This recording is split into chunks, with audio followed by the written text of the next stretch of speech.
ఒక గ్రీవెన్స్ పట్టుకుని మాజీ శాసనసభ్యుడిగా ఒక గ్రీవెన్స్ పట్టుకుని వస్తే ఎస్ఐ గారు పోలీస్ స్టేషన్లో కూడా రావద్దనే పరిస్థితులు ఇక్కడ ఏర్పడ్డాయి. అంటే ఇది మామూలుగా ఏ పార్టీకి ఆ పార్టీ పోలీస్ స్టేషన్ ఏర్పాటు చేశారో, మరి పామర్ పోలీస్ స్టేషను తెలుగుదేశం పార్టీ వాళ్ళకి సంబంధించిన పోలీస్ స్టేషన్గా భావిస్తూ ఉన్నారో, ఎవరు వస్తే వీళ్ళకి ఎలా తెలిపండి గెటౌట్ అంటే ఆయన మాట్లాడే మాటలు మరి ఏ విధంగా ఉన్నాయో, మరి లేకపోతే ఆయనకి ఇచ్చిన ఇన్స్ట్రక్షన్స్ ఆ విధంగా ఉన్నాయో మరి ఏంటో నాకే అర్థం కావట్లేదు. పామరు ఎస్ఐ గారు ఈ మీద అంతకుముందు కూడా ఇక్కడ పనిచేశారు. మేము చాలా అంతకుముందు కూడా బాగా పనిచేసే ఆఫీసర్ అని మేము భావించాం. మరి ఈ పామరు రాగానే ఏం జరుగుద్దో, ఈ పామరు పోలీస్ స్టేషన్కి రాగానే ఏం జరుగుద్దో మాకు తెలియదు. కానీ ఆయన ఎవరు రావడానికి వెళ్ళలేదు. అంటే ఇది Telugu Desam party police station board తీసేసి తెలుగుదేశం పార్టీ కార్యాలయం అని పెట్టుకుంటే బాగుంటుందేమో అనేది నా ఉద్దేశంగా భావిస్తూ ఉన్నాను. ఎందుకంటే చట్టాన్ని నేను ఎప్పుడు కూడా గౌరవిస్తాను. మరి ఆ ఎస్ఐ గారు ఎందుకు అట్లా చేస్తూ ఉన్నారో నాకే అర్థం కావట్లేదు. ఆయన కక్ష కట్టి మరి మా సోషల్ మీడియా కార్యకర్త మీద ఎవరో వచ్చి కంప్లైంట్ ఇవ్వగానే ఆయన ఒక ఎఫ్ఐఆర్ నమోదు చేశాడు. ఆయన ఒక ఎఫ్ఐఆర్ నమోదు చేసి ఆ ఎఫ్ఐఆర్ కాపీ అడిగినా మాకు ఇవ్వట్లేదు. ఎఫ్ఐఆర్ ఏం చేస్తూ ఉన్నారు అని అడిగినా కానీ మాకు వాళ్ళు ఇచ్చే పరిస్థితులు కనపట్లేదు. ఈ పామర్ పోలీస్ స్టేషన్ అంటే ఏ విధంగా అయిపోయిందంటే ఒక తెలుగుదేశం పార్టీ కేంద్ర కార్యాలయం అనికి అనుబంధ సంస్థగా ఇక్కడ తయారైందేమోనని నేను భావిస్తూ ఉన్నా. అదేవిధంగా మేము కూడా ఈరోజు నేనే స్వయంగా కంప్లైంట్ ఇచ్చాను. మన ఎస్ఐ గారు మమ్మల్ని లోనకి రావద్దంటే మేము తీసుకెళ్ళి ఎవరికి ఇవ్వాలి? సిఐ గారికి ఇవ్వాలి. సిఐ గారికి అంటే ఒక మాజీ ఎమ్మెల్యేకే లేదు, ఇక్కడ వందలాది మంది ప్రజలు పడిగాపులు కాస్తూ ఉన్నారు. అంటే ఇక్కడ పరిస్థితి ఏంటంటే ఎవరికైతే ఇన్ఫ్లుయెన్స్ ఉందో, ఎవరికైతే ఆర్థిక బలం ఉందో వాళ్ళే ఈ పోలీస్ స్టేషన్లో రాగలరు అనేది మాకు అర్థమవుతా ఉంది ప్రతి ఒక్క విషయంలో కూడా. అదేవిధంగా నేను ఈరోజు స్వయంగా మరి నాకు ఒక ఎక్స్ఎమ్మెల్యేగా నేను వెళ్తేనే ఆయన ప్రెస్ వారిని రావద్దంటాడు, ఇంకొకరిని రావద్దంటాడు. అంటే ఏంటి ఈ రాజ్యమే, ఏ అటవిక రాజ్యం వెళ్తూ ఉందా అని చెప్పి నేను అడుగుతా ఉన్నా.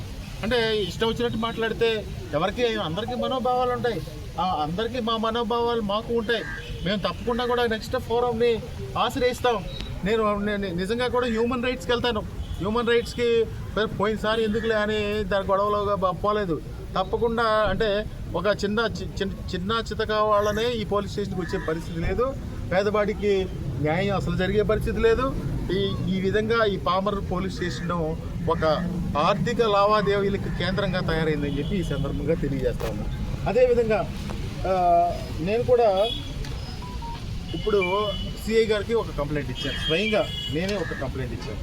ఈ కంప్లైంట్ ఏంటంటే కుమార్ రాజా అనే వ్యక్తి ఈ పామర్ నియోజకవర్గం వచ్చిన దగ్గర నుంచి కూడా ఇక్కడ అన్నీ కూడా అరాచకాలు, అకృత్యాలు అన్నీ కూడా నిలయం ఈ పామర్ నియోజకవర్గం అయిపోయింది. అంటే ఇతనికి ఏంటంటే ఏదన్నా ఒకరోజు ఇతను నువ్వు ఇసుక దోసుకుంటున్నావు అన్నావు అనుకోండి, ఇసుక దోసుకున్నావు అంటే వెంటనే ఒక కంప్లైంట్ పెడతాడు. లేకపోతే నన్ను చెప్పు తీసుకుదంతా తోలు తీస్తా, అరే నా కొడక ఈయన నేర్చుకున్నది నువ్వు చదువుకుని అని చెప్పి మాట్లాడతాను. నువ్వు మట్టితో తవ్వుతున్నావు అని చెప్పి మాట్లాడామనుకో, మట్టి గురజాడ రెండు తాడి చెట్లు లోత మట్టం వేసుకున్నావు, నువ్వు ఒక 2 కోట్లు సంపాదించావు అని చెప్పి అన్నావు అనుకోండి, ఏయ్ నువ్వు అట్లా కైలే అనిల్ నువ్వు ఆ రోజున అట్లా చేయలేదా, ఓయ్ కైలే అనిల్ నువ్వు ఈ రోజు ఇట్లా చేయలేదా, ఓ కైలే అనిల్ అని ఒక బొమ్మ వేస్తాడు. ఒక బొమ్మ వేసి ఈ బొమ్మను ఇదిగోండి ఒకే పోస్టర్కే భయపడిన కైలే అనిల్ నా ఫ్యామిలీ జోలికి వస్తే తోలు తీస్తా. చూడండి ఇది పెట్టించే పోస్టులు. జగన్కి గుండుపోటు వచ్చేలా చేసావు కదా కైలే, ఈ గుండుపోటు వచ్చే ప్రజలు తీసుకొస్తారు తప్పకుండా. ఇక్కడ చూడండి జగన్కి గుండుపోటు వచ్చేటట్టు చేశాడట కైలు. ఇసుక దోపిడీ డబల్ మర్డర్ కేసులో అధికారులను జైలు పాలు చేసిన చరిత్ర ఉందట. డబల్ మర్డర్ చేసినటువంటి పోలీస్ ఆఫీసర్లు ఎవరైతే సహకరించారో వాళ్ళని జగన్మోహన్ రెడ్డి గారు శిక్షించేటట్టు చేశారు. అంతే తప్ప నీలాగా ఇప్పటి వరకు జరిగిన ఒక మర్డర్ కేసు, ఒక ముసలమ్మ మర్డర్ కేసుని ఇంతవరకు దాన్ని ట్రేస్ అవుట్ అవడానికి కనీసం నువ్వు సహకరించిన పరిస్థితులు కూడా లేవు. చూడండి కళ్ళబొల్లి కుట్రలకి కట్టి పెట్టండి, వాస్తవాలకు ప్రజలకు తెలుసు. ఇవ్వండి ఒక పెద్ద ఫోటో.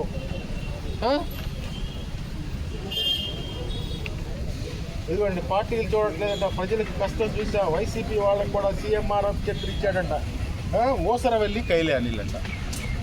ఇతనికన్నా ఊసరవెల్లి అసలు ఈ ప్రపంచంలో ఎవరు ఉన్నారా? ఈ పొద్దున్నే ఒక రంగు మారుతాడు, సాయంత్రం ఒక రంగు మారుతాడు.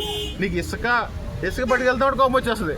అసలు నువ్వు ఇసుక అయిపోతుందంటే కోపం వచ్చేస్తుంది. అమ్మో సాయంత్రం నా కలెక్షన్ ఎక్కడ అయిపోద్దా అని. ఈ జిల్లాలో మొత్తం అరకోటి ఎమ్మెల్యేగా పేరు పడిపోయిన ఈ ఎమ్మెల్యే అమ్మో నా అరకోటిలో ఎక్కడ ఇబ్బంది వచ్చేస్తుందా అని. మనం ఇసుక అనగానే బుస్సులు ఆడిపోతాడు అనమాట. పేకాట అనగానే బుస్సు పోలీసులు ఆడిపోతారు, ఈయన ఆడిపోతాడు, బుస్సులు ఆడిపోతారు పేకాట అనగానే. పేకాటలో ఏదో పాపం మన ఎస్పీ గారు వచ్చిన తర్వాత పేకాటలో కొంచెం కంట్రోల్ అయ్యింది. ఇప్పుడు వైన్ షాపులు పూర్తిగా ఎక్కడికక్కడే వైన్ షాపులకు బెల్ట్ షాపులు అనుసంధానంగా ప్రతి ఊరికి 1 లక్ష రూపాయలు ఇవ్వాలి. అలాగే వైన్ షాప్లో ప్రతి వైన్ షాప్కి వీళ్ళకి వాటా ఇవ్వాలి. ఇవన్నీ మన పేరు చెప్పంగానే బుస్సుని కోపం వచ్చేస్తుంది. దౌర్జన్యం చేస్తారు, రౌడీజం చేస్తారు. లేకపోతే ఏదో ఇతను ఎమ్మెల్యే అయిన దగ్గర నుంచి ఈ నియోజకవర్గంలో ఎవర్రా బాబు దీనిలో ఇబ్బందులు పడ్డారంటే ఎవరు ఇబ్బందులు పడ్డారు? గొల్వేపల్లిలో ఎస్సీ గూడెంలో ఒక ఆయన ఇబ్బంది పడ్డాడు, పట్టుకుని కొట్టేశారు ఇక్కడ. తర్వాత మన సుప్రియాని తీసుకొచ్చి కొట్టి ఆ అమ్మాయికి 307 కేసు పెట్టి 10 రోజులు రిమైండ్ పంపించారు, ఎస్సీ దళిత మహిళ. అట్లాగే ఇక్కడ పృథ్వీ అని ఉన్నాడు. ఈ పృథ్వీ అనే కుర్రాడు ఇతను ఏదో చిన్న పేద దళితుడు. ఇతను ఏదో చిన్న ఉద్యోగం చేసుకుంటా ఉంటే పార్టీ పేరు చెప్పి ఇతనికి 2 కేసులు అంటగట్టి రౌడీ షీట్ తెరిచారు. రౌడీ షీట్ తెరిచి ఎందుకు తెరిచారు మీరు అంటే మేము వెరిఫై చూస్తాం అని చెప్తున్నారు సిఏ గారు. అట్లాగే పెద్ద ఇంటి ఇళ్లల్లో పేకాట్లాడి ఆర్గనైజ్ చేసే వాళ్ళ మీద ఏం శిక్షలు తీసుకున్నారంటే వాళ్ళకి సిఏ గారికి పంపుతుంది. అట్లాగే వాళ్ళు చేసే పనులైతే తెలుగుదేశం వాళ్ళు చేసే పనులైతే వాళ్ళకి ఏ కోపం రాదు, ఏ ఇబ్బంది రాదు. కానీ మా వాళ్ళు ఏదైనా చిన్న కేసులు పెడితే ఈ కుర్రోడు ఏంటంటే రౌడీ షీట్ పెడితే వీళ్ళ భవిష్యత్తు ఏంటి, ఇతనికి కూడా పిల్లలు ఉండరా అంటే ఈ ఎస్సీ కాన్స్టిట్యున్సీలో ఈ పేద ఎస్సీని చెప్పి ఇతని మీద రౌడీ షీట్ తెరచడం, ఆ సుప్రియ మీద 307 కట్టడం అంటే ఎవరో ఆ ఊర్లోనంటే ఒక సత్యనారాయణ ఒక అతను ఉన్నాడంట, ఆ విజయవాడ అంతా దోచేశాడు. మళ్ళీ ఇక్కడికి వచ్చి ఈ ఊర్లో పెత్తనం చేస్తూ ఉన్నాడు. ఆ సత్యనారాయణ చెప్పాడంట ఈ ఎస్ఐ గారు వీళ్ళందరూ కలిసి ఇతని మీద రౌడీ షీట్ కట్టారు. కానీ చట్టం న్యాయం ఉంటాయి, తప్పకుండా మేము ఆ న్యాయస్థానాన్ని ఆశ్రయిస్తాం. మాకు కూడా టైం వచ్చినప్పుడు సత్యనారాయణ మీద కూడా రౌడీ షీట్ కట్టేసే పరిస్థితులు వస్తాయేమో. ఆ దేవుడు వెంటనే చూపిస్తాడు కదా, కంగారు పడితే ఏది కర్మ వెంటనే రిటర్న్స్ వస్తుంది. మరి నువ్వు దౌర్జన్యం చేయడం, ఆ ఊళ్ళో ప్రతి ఒక్కరిని పిలిచి నా మాట వినకపోతే అట్ట చేస్తానంటాం, ఇట్ట చేస్తానంటాం, దౌర్జన్యం చేస్తాం, అది కర్మ వెంటనే రిటర్న్స్ వస్తాయి. ఇవాళ పృథ్వీ మీద రౌడీ షీట్ కట్టారేమో, రేపొద్దున సత్యనారాయణ మీద రౌడీ షీట్ కడతారేమో. అవన్నీ కూడా తప్పకుండా కూడా ప్రజలకి గుర్తుంటాయి. అదేవిధంగా ఈ పోలీస్ వారికి కూడా గుర్తుంటాయి. ఈ పోలీస్ స్టేషన్లో తెలుగుదేశం పార్టీ వాళ్ళు తప్ప ఎవరు వచ్చే అవకాశం లేదు. మీ మీడియా వాళ్ళకి అయితే అసలు అవకాశం లేదేమో. గెట్అవుట్ అంటున్నారు మిమ్మల్ని. మీ ఎందుకన్నా మరి నాకు అర్థం కావట్లేదు. మరి మీ పవర్ మీడియా అంటే ఏదో ఏమంటారండి, ఫోర్త్ ఎస్టేట్ని నిలబడి మీ ఇష్టం నిలబడి అంటున్నారు ఆ ఎస్ఐ గారు. సరే ఇవన్నీ కూడా చూస్తాం తప్పకుండా. మరి ఆ ఎస్ఐ గారికి ఆయన ఎమ్మెల్యే గారు ఇచ్చిన ఆర్డర్ ఏంటో కూడా మేము కూడా చూస్తాం. దయచేసి మేము ఒకటే మనం చేస్తూ ఉన్నాం, ఈయన సిఐ గారికి కంప్లైంట్ ఇచ్చాం. ఆ కంప్లైంట్ మీద మరి ఎటువంటి ఎఫ్ఐఆర్ కట్టి ఇస్తారో మేము అడుగుతాం. అదేవిధంగా మా కార్యకర్త మీద కూడా ఎందుకు కట్టారో కూడా అడుగుతాం. ఈ సంస్కృతి ఏంటో ఒకసారి ప్రజలందరూ కూడా తెలుసుకుంటా ఉన్నారు. ఇతన అక్రమ దోపిడీ మీకు ఒకటే ఫైనల్గా చెప్తున్నా. వీటిలన్నిటికీ కూడా సమస్య ఏంటంటే వీటిలన్నిటికీ సమస్య ఏంటంటే ఎన్ని పోస్టర్లు ఎందుకు వస్తున్నాయంటే వీటిలన్నిటికీ సమస్య ఒకటే, ఇసుక అనగానే కోపం వచ్చేస్తుంది. ఇసుక అనగానే ఈరోజు రాత్రి ఇసుక ఆగిపోద్దేమో, నా అరకోటికి ఏమైనా గండి పడద్దేమో అని కోపం. ఈ మందు షాపులు అనగానే కోపం వచ్చేస్తుంది. ఎందుకు బెల్ట్ షాపులు ఆగిపోతాయేమో అని కోపం వచ్చేస్తుంది. రేషన్ బియ్యం అనగానే కోపం వచ్చేస్తుంది. రేషన్ బియ్యం అంటే మన ఆదాయం దెబ్బతింటుందేమో అని కోపం వచ్చేస్తుంది.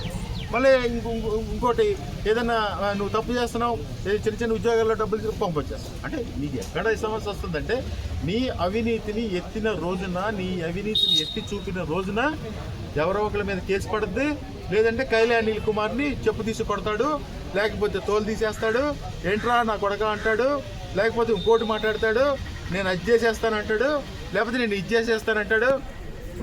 ఏందయ్యా నువ్వు చేసేది? నన్ను నీలాంటి వాళ్ళు చాలామంది చూసా. నువ్వు చెప్పు తీసి కొడితే జనాలు చెప్పు తీసి కొడతాడు. నువ్వేదో అనుకుంటున్నావు. నువ్వు ఒక చోట ఏమో ఒకళ్ళ కలెక్షన్, ఒకళ్ళ చోట ఏమో ఒకళ్ళ కలెక్షన్ చేస్తున్నారు. ఇవన్నీ కూడా ప్రజలందరికీ తెలుసు. నువ్వు ఒక్కొక్క మట్టిలో ఎవరైనా మట్టిలో కూడా ఇంత డబ్బులు సంపాదించారని ఎమ్మెల్యే ఇతనే చూసాం, రేషన్ బియ్యంలో సంపాదిస్తారని ఎమ్మెల్యేని ఇతనే చూసాం. కానీ విచిత్రంగా మాత్రం పోలీస్ స్టేషన్ చూసేవాళ్ళు. ఇవన్నీ కూడా ప్రజలు గమనిస్తారు. తప్పకుండా ప్రజలు మీకు బుద్ధి చెప్పే రోజు వస్తుందని చెప్పి కూడా మనం